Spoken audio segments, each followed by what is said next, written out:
से शुरू करने जा रहे हैं अपना साइंस और टेक्नोलॉजी का ये प्रोग्राम। और आज हम बात करने जा रहे हैं शहद के बारे में। हमने बहुत सुना है इस चीज़ के बारे में, और मैं अगर आपसे एक सवाल पूछूं कि शहद है क्या, तो आप सोच में पड़ जाएंगे कि शहद आखिर चीज़ क्या है। मधुमक्खी उसे कैसे बनाती है? ठीक है, हमें पता है कि वो छत्तों से मिलता है, लेकिन वो बनता कैसे, आखिर वो क्या है, कैसे बना, प्रोसेस क्या था। तो आज हम इसी बारे में बात करने वाले हैं। शहद की एक बहुत ही स्पेशल स्टोरी हम आपके साथ डिस्कस करने जा रहे हैं। तो चलिए शुरू करते हैं फटाफट से। तो हम भाई खाना खाते हैं, तो खाना खाने के लिए कई बार ऐसा होता है कि माना हम आम पूरे साल अवेलेबल नहीं होता तो हम उसका अचार बना के रख लेते हैं, है ना, तो हम उसे पूरे साल खाते हैं। और ऐसे ही बहुत सारे फूड होते हैं जिसको हम अलग अलग तरीके से प्रिजर्व करके रख लेते हैं। तो मधुमक्खी जो खाना खाती है वो है फूलों का रस। अब फूलों का रस के साथ प्रॉब्लम ये है कि फूल साल भर नहीं खिलते हैं। साल के कुछ पर्टिकुलर मंथ्स में तो फूल अवेलेबल होते हैं, लेकिन बाकी के जैसे सर्दियों का मौसम आता है, जब बारिश का सीजन होता है, तो फूल नहीं होते। तो उस वक्त वो क्या खाएगी? तो उसके लिए वो अपने फूड को कलेक्ट करके प्रिजर्व करके रखती है, जैसे हम लोग अपने फूड को प्रिजर्व करते हैं। उसको प्रिजर्व करने का उसका एक अपना स्पेशल तरीका है कि जैसे कि सबसे पहले प्रोसेस क्या है। प्रोसेस ये है कि जिस टाइम पे फ्लावर्स अवेलेबल होते हैं, मधुमक्खी उन फ्लावर्स से नेक्टर कलेक्ट करती है, जो उसके अंदर का मकरंद होता है, जूस होता है, उसको कलेक्ट करती है। कलेक्ट करने के क्रम में एक जो मधुमक्खी है वो अपने वेट से लगभग 1/3 नेक्टर को अपने अंदर कलेक्ट कर सकती है और उसको कैरी कर सकती है। उसके बाद क्या करती है भाई, ये जो नेक्टर है इसको वो लेकर जाती है अपने छत्ते तक, जहाँ पे बहुत सारी मधुमक्खियाँ उसका वेट कर रही हैं। वो एक कॉलोनी के जैसे है।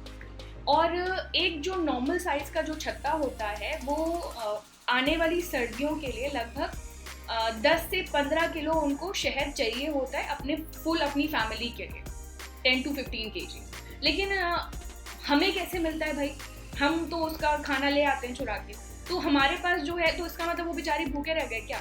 नहीं, उन्होंने अपने लिए जो इंतजाम किया है उससे थोड़ा सा एक्स्ट्रा हमारे लिए भी कर दिया है। कैसे कि जो एक नॉर्मल छत्ता है उसकी जो प्रोडक्शन की जो कैपेसिटी है, वो कैपेसिटी 10-15 kg से थोड़ी सी ज़्यादा है।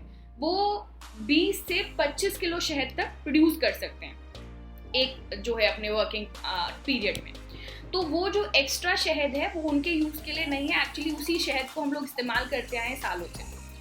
लेकिन फिलहाल के लिए तो हम मधुमक्खी पालन भी देख रहे हैं, तो वो एक अलग कंसेप्ट है, वो एक अलग सिनेरियो है।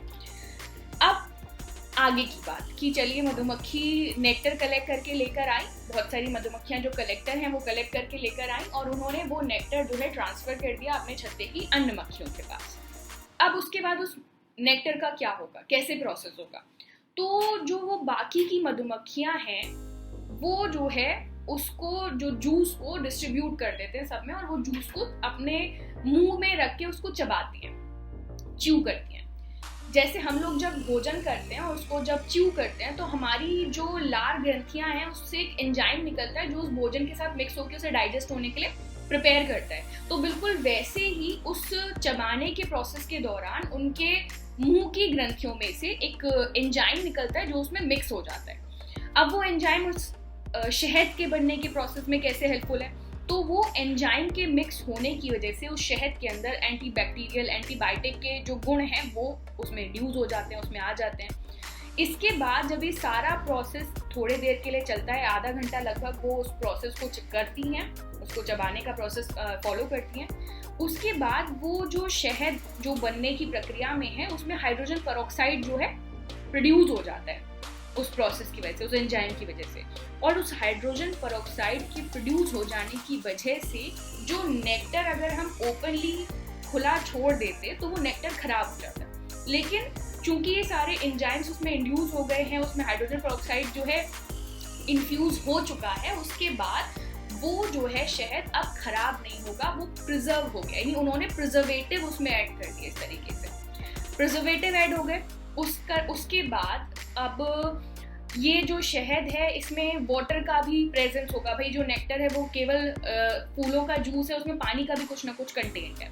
तो उस पानी के कंटेंट को जब तक हम, देखो आपने देखा होगा जब हम अचार बनाते हैं तो या पापड़ बनाते हैं तो हम चीज़ों को प्रिजर्व ही कर रहे हैं एक्चुअली। उस प्रिजर्व करने के दौर में हम हर उस चीज़ को सुखाते हैं ड्रायर्स के माध्यम से, धूप में सुखाकर। ऐसा हम इसलिए करते हैं क्योंकि पानी जब तक उसमें रहेगा तब तक खराब होने की संभावना रहेगी। जैसे जैसे पानी की क्वांटिटी कम होती जाएगी वो खराब होने की जो पॉसिबिलिटी है वो खत्म हो जाएगी। तो वही चीज़ मधुमक्खियाँ भी इंटेलिजेंट है भाई, वो भी ये काम करती हैं। तो वो क्या करती हैं, जब ये प्रोसेस कंप्लीट हो गया उनका, उन्होंने उसमें प्रिजर्वेटिव ऐड कर दिया। आपने देखे होंगे जो हनी कोम के अंदर छोटे छोटे चैम्बर्स होते हैं, जो मधुमक्खी का छत्ता होता है उसके अंदर छोटे छोटे सेक्शंस होते हैं। उन चैम्बर्स के अंदर वो उसको फिल कर देते हैं जो उन्होंने प्रोडक्ट तैयार किया।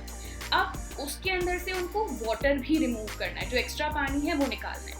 उस एक्स्ट्रा वाटर को रिमूव करने के लिए वो लोग अपने पंख फड़फड़ाते हैं उसके पास। आपने देखा होगा अक्सर कुछ मक्खियाँ होती हैं, ये एक सिस्टमेटिक प्रोसेस है। कुछ मक्खियाँ नेक्टर कलेक्ट करने जाती हैं, कुछ मक्खियाँ उसको लाए हुए नेक्टर को चबाने का प्रोसेस करती हैं, और कुछ मक्खियाँ छत्ते की चारों तरफ मंडराती रहती हैं जो अपने पंख फड़फड़ाती हैं और उससे हवा करती हैं। और हवा करने से, जैसे हम लोग क्या करते हैं, हवा करने से क्या होता है, ठंडा होता है ना कोई चीज़, है ना, इवेपोरेशन प्रोसेस बढ़ जाती है ना हवा के चलने से। तो वही चीज़ होती है वहाँ पे, जो शहद में वाटर जो कंटेंट मौजूद है वो पंख फड़फड़ाने की वजह से वो सूखने लगता है। थोड़ा वक्त लगता है इसमें, ऑब्वियसली उनके छोटे छोटे से पंख है, लेकिन ऐसा प्रोसेस वो तब तक फॉलो करती हैं जब तक 18% से कम वाटर उसमें रह जाए, 18% से कम पानी उसमें रह जाए। मतलब उनको 18% तो नहीं नापना आता होगा ऑब्वियसली, लेकिन वो एक ट्रेडिशनल प्रोसेस है।